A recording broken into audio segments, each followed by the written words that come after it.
I have some Star Trek, the original series fan fiction that I've written and I'm going to perform for you. It's kind of like a radio stage play. It's going to be broken up into a couple of segments, so stay tuned. This story is called Decker. "Captain, look," Sulu yelled, pointing to the ground between them.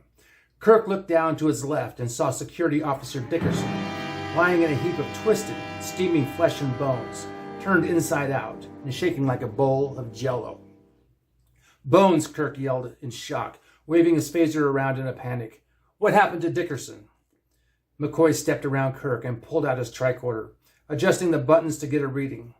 He bent down on one knee and ran his probe over the top of the steaming pile of flesh and bones as the instrument whined and attempted to read life signs. "He's dead, Jim," McCoy stated as fact. "Is there anything you can do?" Kirk asked. "I'm a doctor, Jim, not a miracle worker," McCoy replied. "This man has been torn to pieces in some transporter malfunction. He never had a chance." "Transporter malfunction?" Sulu asked. "What about us? We made it." Scotty spoke up. "This was no transporter malfunction. No transporter of mine could do this. There are too many safeguards set in place in the software." "Then how do you explain this?" Sulu asked. "I don't know, but it wasn't my transporter. Maybe there is some sort of planetary interference that we couldn't account for. There could be 100 reasons," Scotty replied.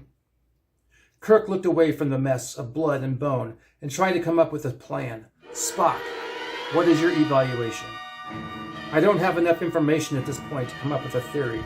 But for now, I recommend not using the transporter to get back to the Enterprise. We need to mobilize a shuttlecraft." "That's a good idea. Contact the Enterprise and get a shuttle down here now and a crew to dispose of Dickerson's body," Kirk replied. "We need to know now what's going on. Sulu, use your tricorder and take as many readings as possible. And Spock, you do the same. I need answers, and I need them now." To be continued.